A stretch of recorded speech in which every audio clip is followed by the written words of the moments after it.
പച്ച മാങ്ങ കൊണ്ട് ചോറ്റിന് കൂട്ടാൻ പറ്റിയ നല്ല ടേസ്റ്റി ആയിട്ടുള്ള സ്വീറ്റ് മാംഗോ പിക്കിളാക്കുന്നത് എങ്ങനെയാണെന്ന് നോക്കാം. ആദ്യം മാങ്ങ ചെറുതായി മുറിച്ചെടുക്കുക. അതിൻ്റെ അകത്ത് ശർക്കര പാനിയും ഉപ്പും മഞ്ഞൾപ്പൊടി ഇട്ട് നന്നായിട്ട് വേവിച്ചെടുക്കുക. വെന്ത് ഇങ്ങനെ ഉടയണം. അതിന് പകുതിയും വെള്ളവും വറ്റി വരണം. ഇത് ഉണ്ടാക്കി ഉടനെ നമുക്ക് കഴിക്കാൻ പറ്റും. ഇതിന് പുളിയിഞ്ചിയൊക്കെ ഇല്ലേ, അതിൻ്റെ ഒരു ടേസ്റ്റാണ് ഉണ്ടാവുക. ഇതിപ്പം വെന്തുടഞ്ഞിട്ടുണ്ട്. ഇനി ഇതിൻ്റെ അകത്ത് കടുകും ഉലുവയും കൂടെ വറുത്ത് പൊടിച്ചിടുക. ഇനി എള്ളെണ്ണൻ്റെ അകത്ത് പച്ചമുളകും ഇഞ്ചിയും കൂടെ ഡീപ് ഫ്രൈ ചെയ്തിടുക. ഡീപ് ഫ്രൈ ആയിട്ടില്ലെങ്കിൽ പെട്ടെന്ന് കേടായി പോകാൻ ചാൻസ് ഉണ്ട്. അപ്പോൾ ആദ്യം ഇഞ്ചി ഒന്ന് നല്ല വറുത്ത് കോരിയിട്ടു. അതിൻ്റെ അകത്ത് ഇനി ആ എണ്ണയിൽ തന്നെ പച്ചമുളക് ഇട്ട് അത് ഡീപ് ഫ്രൈ ആയി വരുമ്പം കറിവേപ്പിലയും കൂടി ഇട്ട് അതും ഒന്ന് ഫ്രൈ ആയിട്ട് വരുന്ന സമയത്ത് സ്റ്റൗ ഓഫ് ചെയ്തിട്ട് കാശ്മീരി ചില്ലി ഇട്ടിട്ട് ഒന്ന് മിക്സ് ആക്കാം. ഇനി ഇത് നേരത്തെ എടുത്ത് വെച്ച മാങ്ങൻ്റെ അകത്തേക്ക് ഒഴിക്കുക.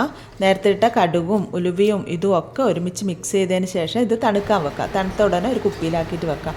ഉണ്ടാക്കി ഉടനെ നമുക്ക് കഴിക്കാനും പറ്റും. നല്ല ടേസ്റ്റി ആയിട്ടുള്ളത്.